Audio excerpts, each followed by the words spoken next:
Ciao ragazzi, siamo arrivati a Ferrara e stiamo per entrare dall'Osteria degli Angeli. Perché abbiamo pensato, vi abbiamo già fatto vedere un sacco di trattorie bolognesi, però non vogliamo passare per razzisti. Allora iniziamo a farvi vedere anche, come avete visto, un po' il modenese e un po' il ferrarese. Adesso andiamo a vedere come si mangia. Sono curioso. Sì.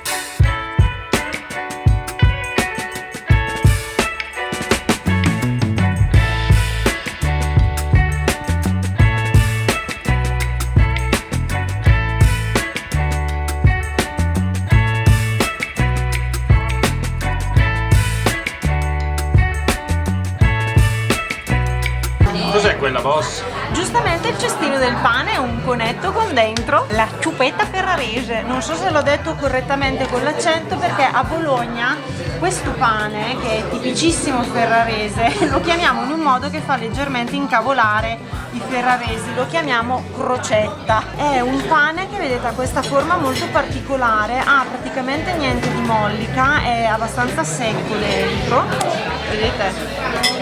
E questo, per la precisione, grattato è eccellente per fare i pasciatelli.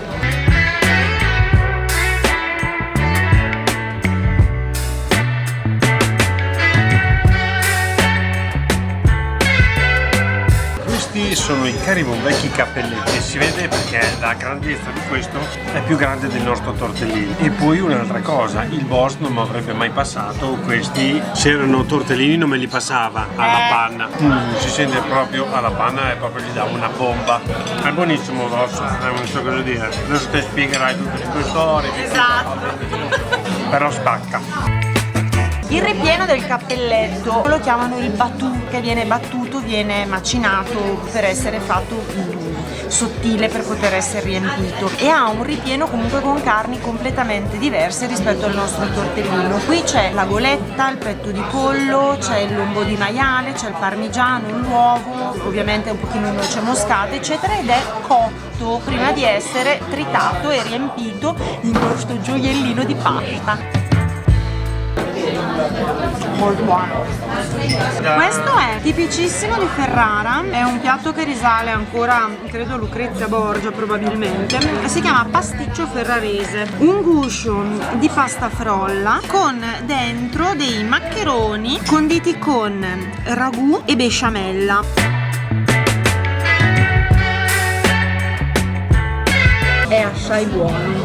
C'è la frolla che è dolce, quindi c'è il dolce della frolla che va a intensificare il salato del ripieno, che però comunque è morbido perché essendoci anche la besciamella, insomma fa una roba che è veramente buonissimo. Non credevo, pensavo fosse anche più mattone, invece va giù che è un piacere. È proprio buono.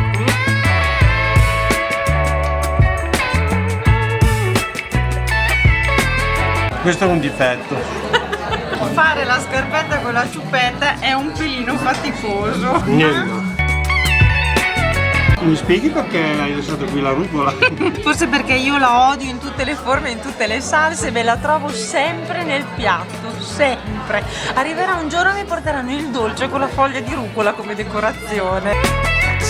Questa, ragazzi, è la prima scialana d'asciugo della mia vita. Vi dico subito che l'odore, il profumo, anzi, perché odore non è corretto, il profumo è importante. Cioè si sente che c'è della sostanza in sta fettina qua, che secondo me ha il peso specifico di un mattoncino. Però nonostante è tenera, ragazzi.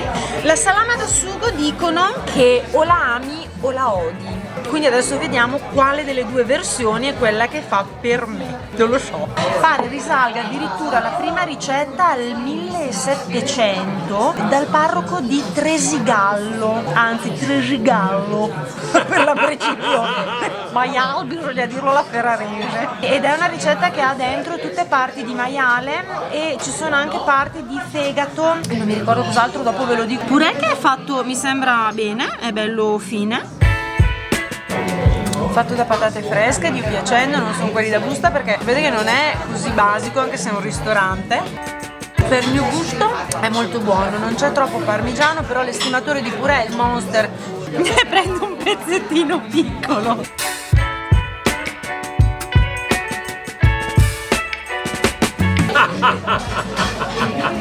Dunque, in bocca è molto sapida, assai sapida. Si sente il vino, il sapore è buono, però ha una sapidità veramente tanto spinta. Adesso do la boccata della salama insieme al purè e infatti il purè non è molto salato. Sembra il bocconcino di prima, ma con un pochino di purè e ho fiducia che questo sposalizio sarà la sua morte. molto meglio. Il mio caro buon vecchio cotechino fa anche lui un profumo bello intenso. Io comunque preferisco il mio caro buon vecchio cotechino. Si sente proprio che è artigianale questo qui. Il mio caro buon vecchio purè, a me piace quello passato con lo schiacciapatate, fatto dal boss ovviamente, e mi piace anche però una bella sgrattugiata di pepe dentro, che lo adoro, però è molto buono, si sente proprio il pezzettino di patata proprio che c'è, perfetto.